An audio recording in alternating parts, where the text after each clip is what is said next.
Have you ever been there and wondered what laws govern me as an employee or you as an employer? Have you ever wondered whether you own a parastatal or you're a CEO or you're just a cleaner or anyone in the middle?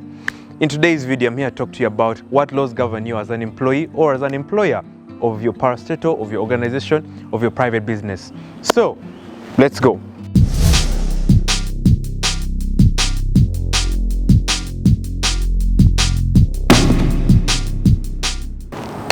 We're now in session. So, today I'm here to talk to you about all the laws concerning employment. Who is an employer and who is an employee? Let's get straight to the point. All the employment laws in Uganda are mainly governed by the Employment Act of Uganda 2006. The other laws like the Health and Safety Hazards Act or the Health and Safety Act all come in later on, and I'll do other videos concerning employment laws. Guys, the employment laws are so many. Employment is such a wide topic and all of us are employed in different aspects. However, let's get straight to the point. Who is an employer and who is an employee? Just like I said, the Employment Act of 2006 gives us all these definitions. We have an employee written under Section 2 of the Employment Act. An employee is someone who works for a certain amount of remuneration, meaning an employee is someone who is employed by someone or who works under someone, a certain person or institution or public body, whatever it is, or private business, for a certain remuneration or wage. And this person works under a contract of service. So that brings me to my next point. What is a contract of service or for service? A contract of service is a contract under which a person undertakes for a certain amount of remuneration to do work for another person. So in other words, a contract of service is the normal contracts we see, employment contracts or contracts where you're working under government or you're working under a private parastatal or a private organization, government parastatal, whatever it is. A contract of service is basically you as an employee or as an ordinary citizen. I'm speaking to most of you who are employed. You as an employee, you are offering your services to your employer and you're being paid remuneration or a wage. That's why I call it a contract of services. You're offering services to someone. A contract for services is quite different. You're not working for someone, you're working with someone. Most contracts for services are contracts under which people are working, for example, with a cleaning company or let's say a fumigation company. You're not employing them, or I would say the way I would like to understand is that you're employing them temporarily. You're working with them to offer a certain service, and then after that your contract is done. However, with a contract of services, these are most of the employment contracts that we have. Like I've said, either you're being employed by government or a private company or a parastatal, whatever it is. Therefore, let us go to the legal requirements for every contract of service or an employment contract. Let's go. So what are the legalities concerning all the contracts of service or the contracts that most of us have as employment contracts? Let's look at number one. Every contract or a contract of service or an employment contract must be in line with the Employment Act of Uganda, meaning it must be in tandem. I'm using many very strict terms or legal terms, but in other words, I mean that a contract of service should be in line with what the Employment Act 2006 says. When you look at Section 23, it states that whatever contract of service or an employment contract that is not in line with what the employment contract says or what is stated down in the Employment Act as to how a contract of service should be stated is not enforceable and is therefore void ab initio. I have talked about void ab initio on this channel. These are legal terms that us lawyers use. We call ourselves land fellows and we like to just use these terms. However, this is simply legal and we like to simplify the law for you creatively. Void ab initio means that something was not in existence from the beginning. It missed certain requirements and terms for which it should have been there for it to be a whole and for it to be legally acceptable. So that is legality number one. It should be in line with the Employment Act of Uganda 2006. Now, in accordance with Section 25, another legality is any contract of service should be either oral or written. That is actually something I did not mention earlier in the definition of a contract of service. A contract of service should be oral or written, implied or expressed, and therefore a person is working for a certain remuneration or a wage. So a contract of service must be either oral or written, meaning we can agree, me and you can agree that, you know, you should be providing for me this service, I'm going to be employing you, and you're going to be doing this kind of work for me, and you agree, I pay you at a certain time. However, I've handled contracts on this channel before. The best way to have any enforceable contract is for it to be written, and therefore it can be enforceable in court. Otherwise, it will be very, very hard for you to prove anything in court. Let's go to number 3. We have what's called attestation. Attestation it mainly applies to people who do not understand the English language. In other words, when someone is being employed, especially in a foreign country, let's say a Congolese person is being employed here in Uganda, then there has to be an attestation document, and that document should be produced either by a magistrate or the office of a magistrate or a judge.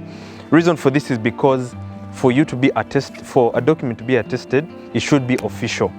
So attestation is also another requirement, just in case someone does not know English or does not know the official language in a certain country. And this being Uganda, our official language is English. So let's go to the other legal requirements.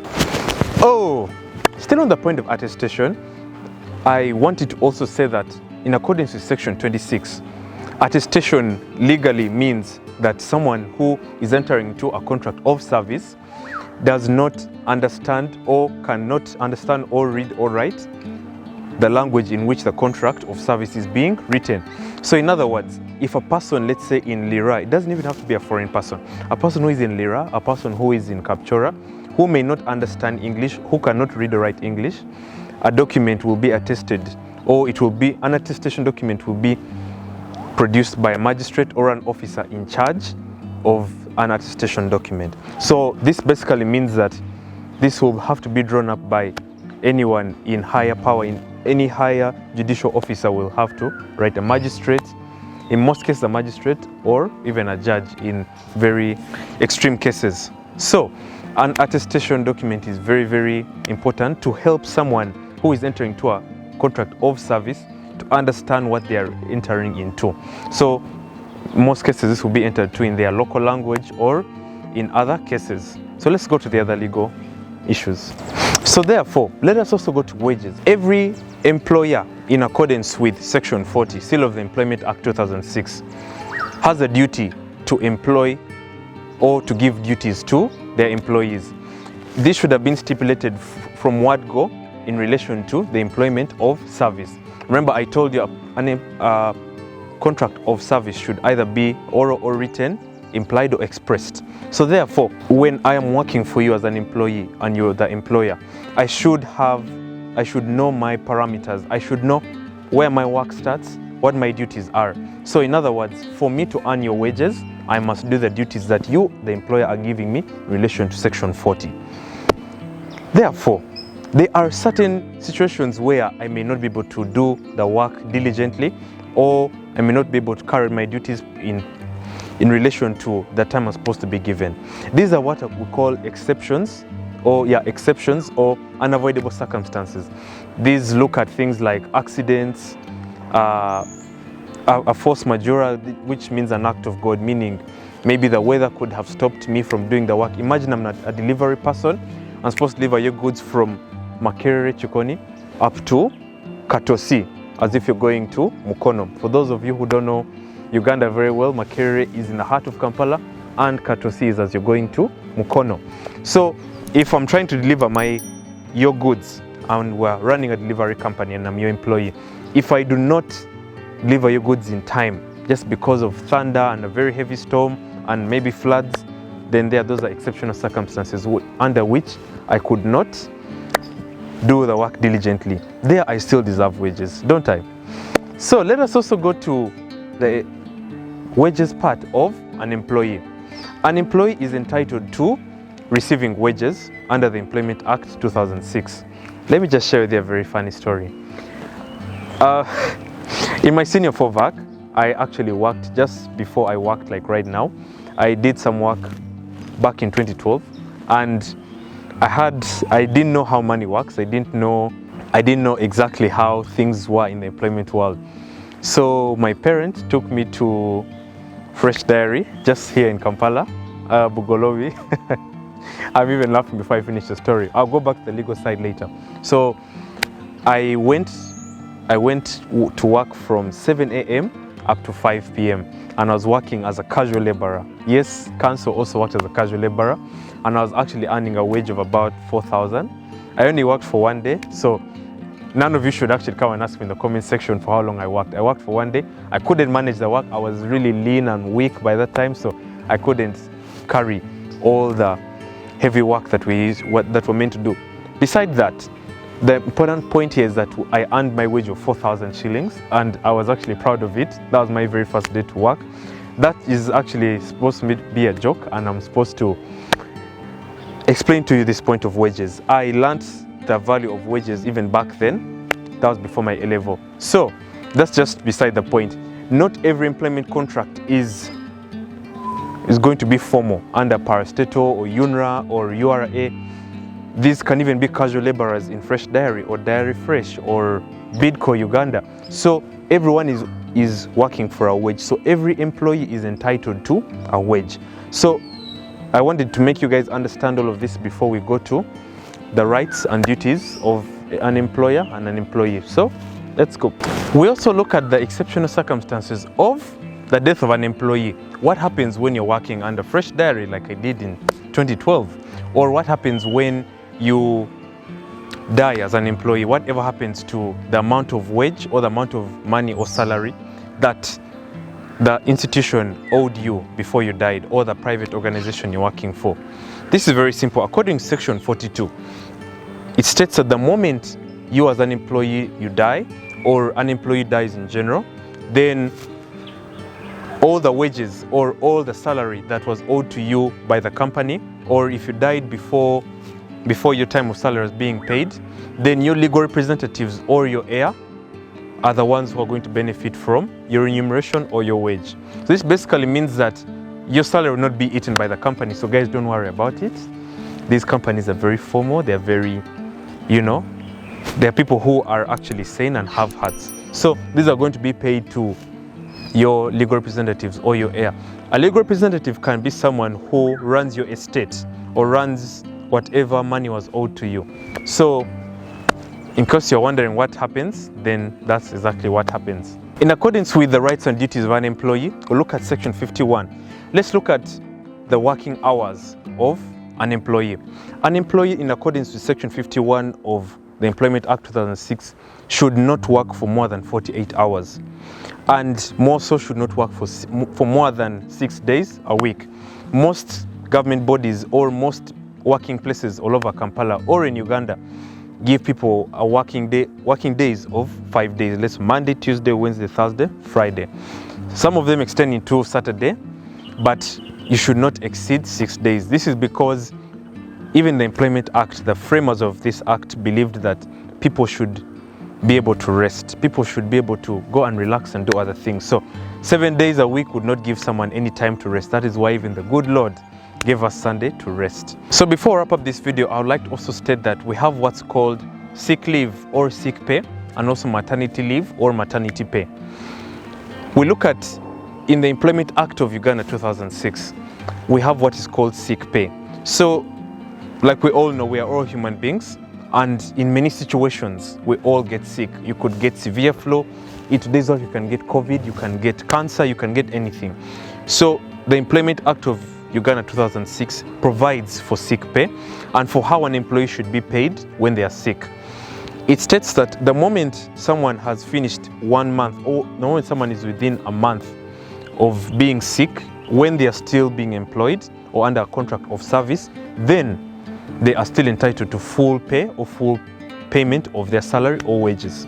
However, under subsection 2, still of section 55, it states that the moment someone or an employee has been paid for that 1 month, full payment and full wage, then they cross into the second month of being sick. The moment the second month is done and there is still no formal communication, or the employer is seeing that the person who they employed is not going to make it back to work after the second month, then the employer has a right to terminate their contract. because then that means that the person is not doing what they had contracted with the employer to do. So that is it, guys. I wanted to introduce the whole employment law topic on Simply Legal because I've always wanted to do employment laws. Many of us are employed, many of us counsel, many of us people who are doing casual labor work, many of us are working in hospitals. I salute you. Our army, anyone who is being employed or anyone who is an employer, I wanted to introduce for you this topic of employment laws under Simply Legal. And here we are. We like to simplify the law for you creatively. Thank you so much for listening to me. Please keep sharing this video with all your friends. Keep liking the video. Keep sending it to all your people who are employed or who are employers so that they don't fall on the wrong side of the law.